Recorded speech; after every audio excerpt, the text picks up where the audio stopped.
இறையேசுவில் பிரியமான சகோதர சகோதரிகளே, இன்றைய அன்றாட உணவு நிகழ்ச்சியில் உங்கள் அனைவரையும் சந்திப்பதில் பெருமகிழ்ச்சி அடைகிறேன். இன்றைய நற்செய்தியில் ஆண்டவர் இயேசு கிறிஸ்து இன்னொரு அழகான செய்தியை பதிவு செய்கிறார். பிரியமானவர்களே, நாம் பார்க்கிறோம் மத்தேயு நற்செய்தி 9வது அதிகாரம் 34 வாசிக்கிறோம். இவன் பேய்களின் தலைவனை கொண்டு பேய்களை ஓட்டுகிறான் என்று ஆண்டவர் இயேசு கிறிஸ்து மீது குறை கூறுகிறார்கள். ஆனால் இந்த நற்செய்தியில் இறைவன் ஒரு முக்கியமான செய்தியை நமக்கு கொடுக்கிறார். எது என்றால், ஏளனம் செய்கிறவர்களுடைய வாழ்வில் நாம் இயேசு கிறிஸ்துனுடைய செய்தியை நாம் கொண்டாட வேண்டும் என்று நான் ஆசைப்படுகிறேன். ஏனென்றால் ஆண்டவர் இயேசு கிறிஸ்து நிறைய செய்திகளை செய்து கொண்டே போகிறார், நிறைய அதிசயங்களை செய்கிறார், நிறைய அற்புதங்களை செய்கிறார். ஆனால் இயேசு கிறிஸ்து அவருடைய ஆன்மீக பயணத்தை ஒருபோதும் நிறுத்தியதாக சரித்திரமே இல்லை. பார்க்கிறோம், இன்றைய நற்செய்தியிலே பார்க்கிறோம். நீங்கள் வாசித்து பாருங்கள். உங்களுடைய இல்லங்களில் ஆண்டவர் சொல்கிறார், இவன் பேய்களின் தலைவனை கொண்டு பேய்களை ஓட்டுகிறான் என்று சொன்ன பிறகு ஆண்டவர் இயேசு கிறிஸ்து தொடர்ந்து எதையும் பேசாமல் கற்பிக்கிறார், குணமாக்குகிறார், பரிவு கொள்கிறார். ஏழை எளிய மக்கள், யாரும் இல்லாமல் இருக்கிற மக்கள் மீது பரிவு கொள்கிறார். ஏளனம் செய்கிற செயல்பாடுகளை நாம் சந்திக்கிற போது நாம் நம்முடைய ஆன்மீக வாழ்வை முட்டுக்கட்டையாக நினைத்து அதை நிறுத்தி விடுகிறோம். ஆனால் இயேசு கிறிஸ்து இங்கே ஒன்றை மட்டும் நம்மிடம் எதிர்பார்க்கிறார்.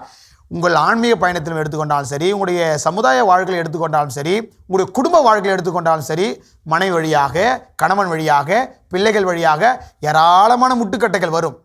நாம் ஜெபிக்க செல்கிற போது, ஏன் ஜெபிக்கிறீங்க, கொஞ்ச நேரம் படுப்போம், ஏன் ஜெபிக்கிறீங்க, கொஞ்ச நேரம் பேசுவோம் என்ற பல வகையான முட்டுக்கட்டைகள் வந்தாலும் கூட நாம் தொடர்ந்து இயேசுவை போல பயணித்து கொண்டே இருந்தால்தான் ஆன்மீக பயணம் இன்னும் வலுப்பெறும் என்பது ஆண்டவர் இயேசு கிறிஸ்து இன்றைய நாள் சொல்கிறார். இன்றைய நாளில் பார்க்கிறோம், நான் ஒரு பங்கு தந்தையாக இருந்து கூட என்னுடைய வாழ்வில் நான் சந்தித்திருக்கிறேன். நாம் ஒரு நல்ல காரியங்கள் செய்கிற போது, ஒரு ஆன்மீக புதிய காரியங்கள் செய்கிற போது, ஒரு சில நபர்கள் இது சரியில்லை, அது சரியில்லை என்று சொல்கிற போது தோண்டு போயிருக்கிறோம். அதை இதன் பிறகு செய்ய வேண்டாம் என்ற ஒரு முட்டுக்கட்டையாக கூட நான் பார்த்திருக்கிறேன். ஆனால் நாம் இறைவார்த்தையை வாசிக்க ஒன்றை மட்டும் நான் தெரிந்து கொண்டேன். எந்த சூழ்நிலையிலும் இறைவன் கொடுத்த கொடைகளையோ, இறைவன் கொடுத்த ஆன்மீக பயணத்தோ நாம் அதை தடை செய்யாமல் தொடர்ந்து நாம் செய்து கொண்டே போனால் இறைவன் ஒரு நாள் நிறைய ஆசீர்வாதங்கள் அள்ளி தருவார் என்பதை நான் புரிந்து கொண்டேன். இதுதான் இறைவனுடைய விருதுவாக்கும் கூட, இறைவனுடைய குறிக்கோளும் கூட. நாம் எதற்காக வந்தோம் என்பதை சிந்தித்து பயணித்தால் நம்முடைய ஆன்மீக பயணம் ஆண்டவர் இயேசு கிறிஸ்துவை போல பயணிக்கும் என்பதில் எந்த ஒரு மாற்று கருத்தும் இல்லை. ஆகவே பிரியமானவர்களே, நம்முடைய குடும்ப வாழ்க்கையில், நம்முடைய பங்கு வாழ்க்கையில் ஒரு அன்பிய தலைவராக அல்லது ஒரு குடும்ப தலைவராக, ஒரு சமுதாயத்தினுடைய தலைவராக இருக்கிற போது நல்ல நல்ல காரியங்களுக்கு நிறைய பிரச்சனைகள் வரும், நிறைய தடைகள் வரும்.